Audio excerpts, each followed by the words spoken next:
अलीगढ़ में बिना रजिस्ट्रेशन के राम भरोसे चल रहे प्राइवेट हॉस्पिटल, मरीजों की जान के साथ हो रहा खिलवाड़। आपको बता दें, यूपी के अलीगढ़ शहर में बिना रजिस्ट्रेशन के ही कई नर्सिंग होम व प्राइवेट हॉस्पिटल अभी भी चल रहे हैं। वहीं स्वास्थ्य विभाग के रडार पर आने के बाद अब ऐसे प्राइवेट हॉस्पिटल व नर्सिंग होमों को चिन्हित भी किया जा रहा है, जो कि बिना रजिस्ट्रेशन के चल रहे हैं। इसी क्रम में स्वास्थ्य विभाग की अनदेखी के चलते अलीगढ़ महानगर इलाके के थाना क्वारसी क्षेत्र अंतर्गत सपा कार्यालय के पास संचालित SR maternity and health centre का भी एक मामला सामने आया है, जो कि अब तक बिना रजिस्ट्रेशन के ही संचालित था। वह स्वास्थ्य विभाग के मानकों के विपरीत चल रहा था, जिसको लेकर के खुद एसीएमओ अलीगढ़ डॉक्टर दिनेश खत्री ने भी पुष्टि की है। वहीं इस बारे में हॉस्पिटल संचालिका डॉक्टर समरीन से बात की गई तो उन्होंने बताया कि वह BUMS है और हॉस्पिटल में मरीजों को ट्रीटमेंट देने का काम करती हैं। उन्होंने बताया कि हमारे हॉस्पिटल में कुछ सुविधाएं उपलब्ध है और कोई भी इमरजेंसी पड़ने पर हम डॉक्टरों की टीम बुला लेते हैं। वहीं हॉस्पिटल के रजिस्ट्रेशन व ड्रग शॉप के फार्मासिस्ट के बारे में पूछने पर हॉस्पिटल संचालिका चुप्पी साध गई और बताया कि अभी रजिस्ट्रेशन प्रोसेस में है और जल्द ही रजिस्ट्रेशन हो जाएगा।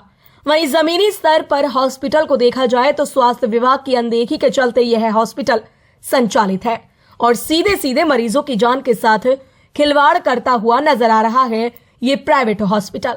वहीं अभी हाल ही में भी इस हॉस्पिटल का एक और मामला भी उजागर हुआ था, जिसमें हॉस्पिटल संचालिका डॉक्टर समरीन के पास एक अनजान कॉल आया था, जिसमें बोला गया था कि हम स्वास्थ्य विभाग दिल्ली से बोल रहे हैं और आपके हॉस्पिटल की शिकायत आई है। जिसके बाद वह घबरा गई और हॉस्पिटल की बदनामी के डर से कॉल करने वाले लोगों को 50,000 रुपए भी दे दिए। जब कॉल करने वालों के रुपए मांगने की डिमांड बढ़ी तो उन्हें पुलिस का सहारा भी लेना पड़ा।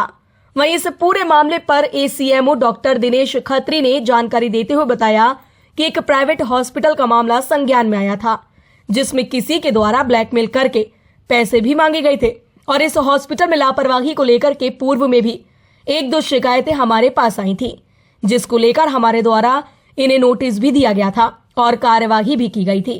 वहीं एसीएमओ ने बताया कि अभी तक हमारे यहाँ ये हॉस्पिटल अनरजिस्टर्ड है। अगर इन्होंने अब कोई रजिस्ट्रेशन के लिए अप्लाई भी किया होगा तो हम लोग इनका रजिस्ट्रेशन नहीं कर पाएंगे।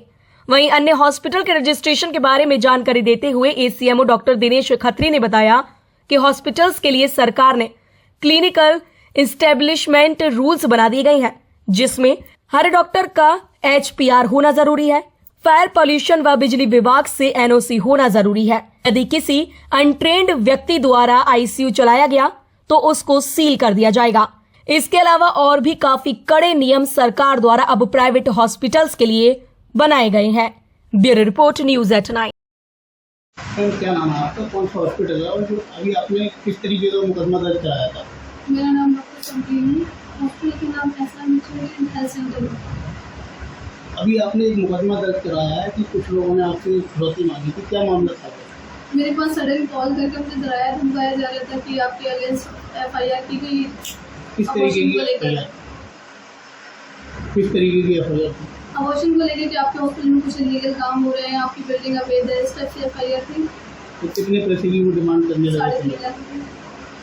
मतलब क्या आपकी कमियां बता रहे थे, क्या बता रहे थे? नहीं, कमियाँ तो नहीं, उन्होंने एक एप्लीकेशन लेटर फर्जी बना रखा था जो सेंट्रल गवर्नमेंट का दिखा रहे थे। उस लेटर पे कोई फर्जी मौका भी लोगों ने लगा रखी थी, तो मुझे ये लग रहा था उस टाइम पे मतलब जब बात हुई थी तो मे भी हो सकता है कोई पेशेंट ने या किसी ने किसी वजह से कंप्लेन की हो। फिर क्या हुआ? उसके बाद जब मैं फर्स्ट टाइम उनसे मिली तो उन्होंने मुझे वो फर्जी एप्लीकेशन दिखाई, तो उस टाइम में ना वो एप्लीकेशन बहुत जल्दबाजी में पड़ी थी, तो बहुत सारी चीज़ें मैंने नोटिस नहीं की, क्योंकि जैसे उसमें जो वर्ड यूज किए गए थे एप्लीकेशन में या फिर जो फैसिलिटी हमारे है ही नहीं, बिल्कुल हो ही नहीं सकती, वो चीज़ उसमें दिखाई गई थी। इसीलिए ऑर्थो का काम दिखाया था, ऑर्थो तो हमारे हो ही नहीं सकता, OT नहीं। ये सारी चीज़ें बाद में नोटिस की, तब पता चला कि ये फ्रॉड है। आपके जो हॉस्पिटल में सुविधा की बात करें, कौन कौन सी सुविधाएं हैं यहाँ पर? हमारे यहाँ जनरल OPD होती है, जनरल मेडिसिन फिजिशियन। कौन करते हैं OPD? OPD मैं करती हूँ और हमारे जो आपकी क्या डिग्रियां हैं आपके पास? मैं BMS हूँ। अच्छा, हॉस्पिटल किसके नाम से रजिस्टर्ड है?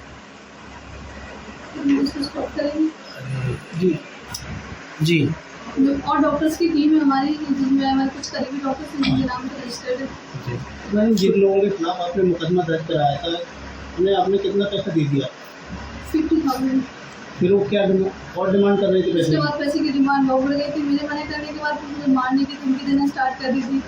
मुझे पल पल मतलब मैं जहाँ भी मूव कर रही हूँ, जहाँ भी जा रही हूँ, कहीं भी वहीं पर कितने दिनों तक फॉलो कर रहे थे वो आप? समथिंग 10 डेज तक। तो फिर आपने पुलिस के पास जाने का कैसे डिसीजन लिया? पहले तो मैं बहुत ज़्यादा डरी हुई थी, क्योंकि तो कंटिन्यू मुझे जान से मारने की धमकी, बात पर के इतने टुकड़े कर देंगे कि मतलब घर वाले नहीं ढूंढ पाएंगे, या बहुत सारे तरीके से अलग अलग धमकी, किसी कटी हुई डेड बॉडी की फोटो व्हाट्सएप पे भेज देना, इस टाइप के हो रहा था। उसके बाद मेरा एक फ्रेंड है, मैंने उससे डिस्कस किया था। अब उसने डिस्कस से उसके मतलब कुछ कनेक्शन से कुछ पुलिस में, तो उन्होंने उससे डिस्कस किया, उन लोगों को बताया, फिर उन्होंने मुझे क्वासी थाने जाने की एडवाइस दी। फिर क्या हुआ? फिर क्वासी थाने गई, वहाँ इंस्पेक्टर नौशाद अली थे, मैं वहाँ से उनसे मिली, फिर उनको सारा मतलब अपनी प्रॉब्लम बताई, फिर उन्होंने एक्शन लिया उसी प्रॉब्लम के थ्रू। तो आप अपनी जान का खतरा देखते हुए पैसे दिए थे या फिर अपनी कमी बचाने के लिए? जान का खतरा देखते मैंने तो यही कहा, क्योंकि जब मैं उसका फर्स्ट टाइम मिली थी, उसने एप्लीकेशन दिखाई थी, इसे चीज़, लेकिन बाद में मैंने घर आके सोचा तो मैंने उसको कॉल इग्नोर उसने करना आप ही स्टार्ट को किया। हॉस्पिटल को क्यों टारगेट किया? इस क्षेत्र में और भी हॉस्पिटल चल रहे हैं, बड़े बड़े भी और भी हैं। नहीं, ऐसा नहीं कि उसका टारगेट फर्स्ट टाइम मैं बनी, उससे पहले और भी छोटे मोटे क्लिनिक और बहुत सारे हॉस्पिटल से FIR थाने में लगी हुई, जैसे कि SK मेमोरियल है और भूतपुरा में बहुत सारे क्लिनिक हैं। आपने ये भी कहा है कि उनकी टीम में और भी लोग हैं, क्या आप जानती हैं किसी को? नहीं, मैं तो उनको भी नहीं जानती थी, जिनसे फर्स्ट टाइम मिली थी। हम आपके हॉस्पिटल की सुविधाओं की बात करें तो क्या किस तरह की सुविधाएं दी जाती हैं आपके द्वारा, या आपके कौन कौन से डॉक्टर यहाँ बैठते हैं?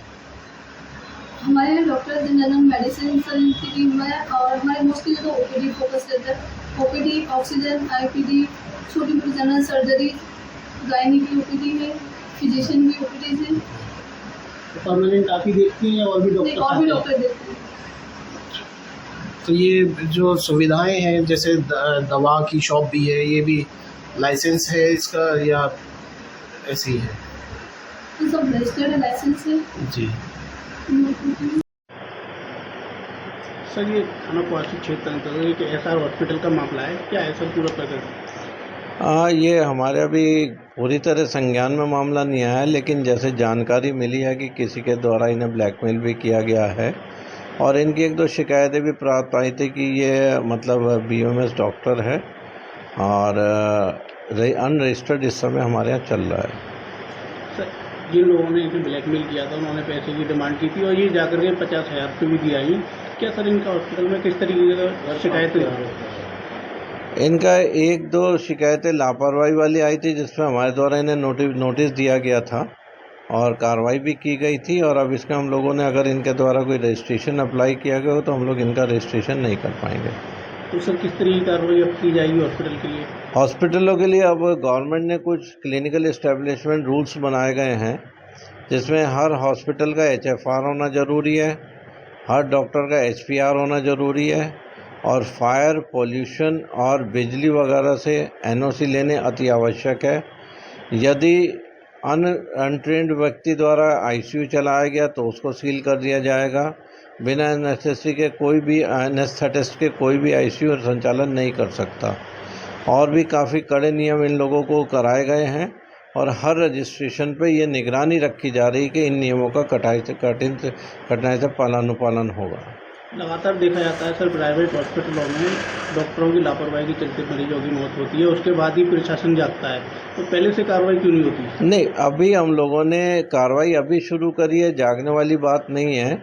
हम लोगों ने अभी से रजिस्ट्रेशन पॉलिसी चेंज कर दी है, ऑनलाइन रजिस्ट्रेशन ही एक्सेप्टेबल होगा। उसके बाद हम लोग इनके खिलाफ कार्रवाई एक मुहिम छेड़ के जिला प्रशासन की मदद से इन लोगों को बंद कराएंगे। अवैध हॉस्पिटलों के खिलाफ कब से अभियान जारी किया जा रहा है? बस ये रजिस्ट्रेशन की प्रक्रिया पूरी हो जाए, ताकि हमें पता चल जाए कि कितने रजिस्टर्ड हैं और कितने अनरजिस्टर्ड हैं पोर्टल पे। उसके बाद ये प्रक्रिया प्रारंभ कर दी जाएगी।